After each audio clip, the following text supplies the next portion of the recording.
नमस्कार मित्रों, मैं आपके समक्ष उपस्थित हुआ हूँ। ये वीडियो मैं बना रहा हूँ अपराध एकादशी के उपलक्ष्य में। कल एकादशी है और ये एकादशी कहलाती अपरा एकादशी। अपरा मीन्स जिसकी महिमा अपरंपार है और इसके निमित्त कोई भी कार्य किया गया इस उपवास के या व्रत के प्रति, उसका जो प्रतिफल है वो कोटिशः मतलब कोटि कोटि करोड़ों करोड़ों गुना मिलता है, ऐसा कहा जाता है। ज्येष्ठ मास की ये एकादशी है जिसका बहुत ज़्यादा महत्व है। तो ये बताया गया है पुराणों में, वेदों में हमारे, कि एक राजा हुए थे जो माहेश्वर मध्य प्रदेश में इस समय है, वहाँ पे थे। तो उनके भाई छोटे ने उनकी हत्या कर दी थी और एक पीपल के नीचे उनके शव को गाड़ दिया गया था। तो जब एक बहुत बड़े सिद्ध पुरुष वहाँ से गुजरे तो वो बैठ के विश्राम करने लगे पीपल के बहुत बड़े पेड़ के नीचे बैठकर। तो ध्यान और समाधि में जब वो गए तो उनको लगा कि यहाँ क्या है। तो पता चला वहाँ एक आत्मा है जो विचरण कर रही, जिसकी मुक्ति नहीं हुई है। तो अपने ज्ञान बल से उन्होंने उस आत्मा का पूरा हाल चाल जाना और कहा कि ठीक है, मैं आपके लिए कुछ करता हूँ। तो उस दिन का जो व्रत था वो अपरा एकादशी थी। तो उन महात्मा ने जो है व्रत किया हुआ था, तो हाथ में अंजलि में जल लेकर आचमन किया और उसके बाद में वो जल जो है उस राजा जो महेश्वर का था उनके निमित्त छोड़ दिया। तो महेश्वर की इस तरह से मुक्ति हुई और वो स्वर्गलोक को चले गए। तो इस तरह की ये इसके पीछे की कथा है जो मैंने आपको बताई। तो इसका बहुत महत्व है, तो इस व्रत को जरूर करना है। और एकादशी तो अभी शुरू हो चुकी है, आज 2 बज के कुछ मिनट पर शुरू हो चुकी है और कल रहेगी। और कल उदया तिथि, मतलब जब सूर्य उगता उस तिथि में हमको व्रत करना पड़ता है। तो कल जो व्रत करेंगे आप सुबह से करेंगे, तो इसमें जो है व्रत करें तो ज़्यादा से ज़्यादा आप कोशिश करें कि आप फलाहार लें या अल्पाहार लें, तभी ये व्रत एकादशी जो है उसका महत्व होता है। इतना महत्व है कि आप अपने पितरों में, उनके प्रति भी आप इसको दान दे सकते हैं। या जो आप व्रत कर रहे हैं, इसका महत्व इतना है कि आप आचमन करके ये एकादशी उनके प्रति कर सकते हैं जो कि जिनकी मोक्ष नहीं है, जो आपके परिवार के कुछ हैं व्यक्ति जो अल्पायु में मारे गए हैं, या जो भूत प्रेत आदि योनियों में हैं, उनके प्रति भी आप जो है इस उपाय को, इस व्रत को दान कर सकते हैं, जिससे उनकी मोक्ष होती है, उनकी गति होती है।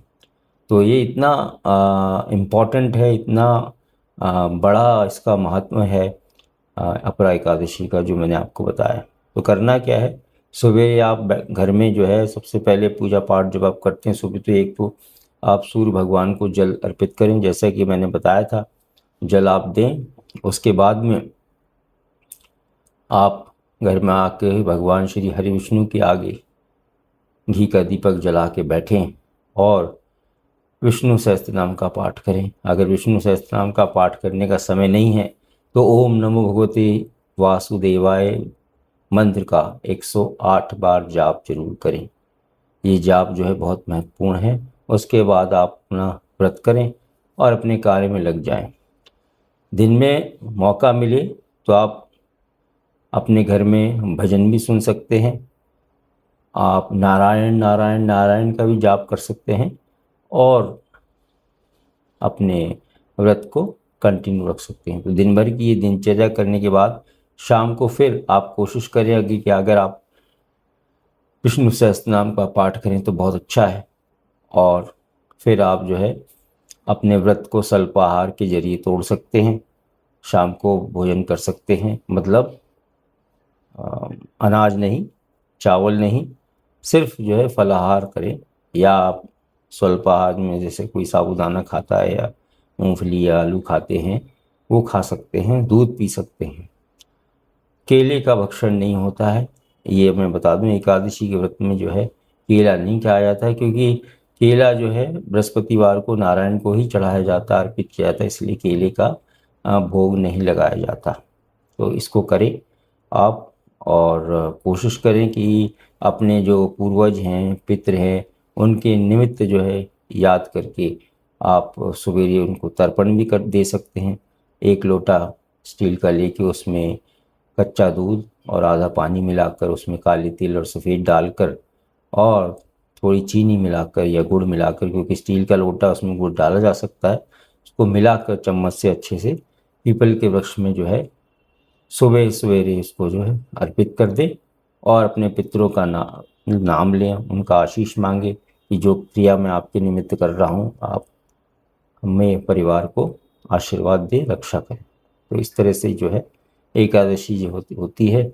और संध्या के समय में घर में भजन कर सकते हैं, आप वीडियो में लगा सकते हैं, यूट्यूब में लगा सकते हैं और भजन जरूर सुने, कुछ देर श्रवण करें, आधा पौना घंटा बैठ के अपने परिवार के साथ, और फिर जो है अपना दिनचर्या समय दिन भर की ख़त्म करें। और सुबह जो वक्त का व्रत का पारण करें, सुबह व्रत का पारण जल्दी हो जाएगा।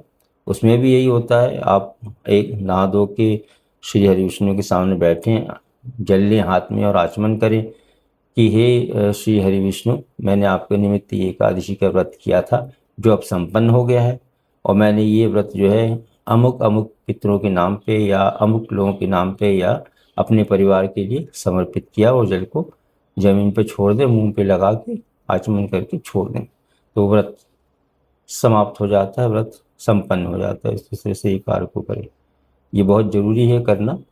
और मैं चाहता हूँ कि आप लोग जो है इस व्रत को ज़रूर करें और इसका लाभ उठाएं। और आप मेरे वीडियो चैनल को देख रहे हैं, मुझे संदेश भी भेज रहे हैं, बहुत अच्छा लगता है। अभी भी आप इस वीडियो पे कमेंट करें। सुबह भी मैंने एक शॉर्ट डाला था क्योंकि आज मंगलवार है और बड़ा मंगलवार है ज्येष्ठ मास में, जो 8 मैंने बताए थे उसमें से ये अभी ये दूसरा है। अब बाकी के जो 6 और आएंगे उन पर उन दिनों में भी वही आपको विधि करनी है जो मैं पहले से करता रहा हूँ, तो इसको करिए। और चैनल को देखते रहिए, अपने मित्रों को बताइए, इस चैनल को फॉरवर्ड करें, यूट्यूब जो आप देख रहे हैं उसको फॉरवर्ड करें, लोगों को बताएं और लोगों को इसका जो है लाभ उठाने दें। बाकी आपके कोई प्रश्न है या आपके कोई विचार है जो आप पूछना चाहते हैं या कुछ और जानना चाहते हैं, तो मुझे लिख के भेज सकते हैं, जिससे कि मैं दूसरे वीडियो बनाकर आपको वो जानकारी उपलब्ध करा सकूं। बाकी मेरी तरफ से आपको शुभकामनाएं एकादशी की, अपरा एकादशी जो कल है, और आज बड़े मंगल की जो कि हनुमान जी का व्रत अगर मंगलवार का कोई कर रहे हैं तो उनके लिए भी मेरी बहुत बहुत शुभकामनाएं। नमस्कार, धन्यवाद।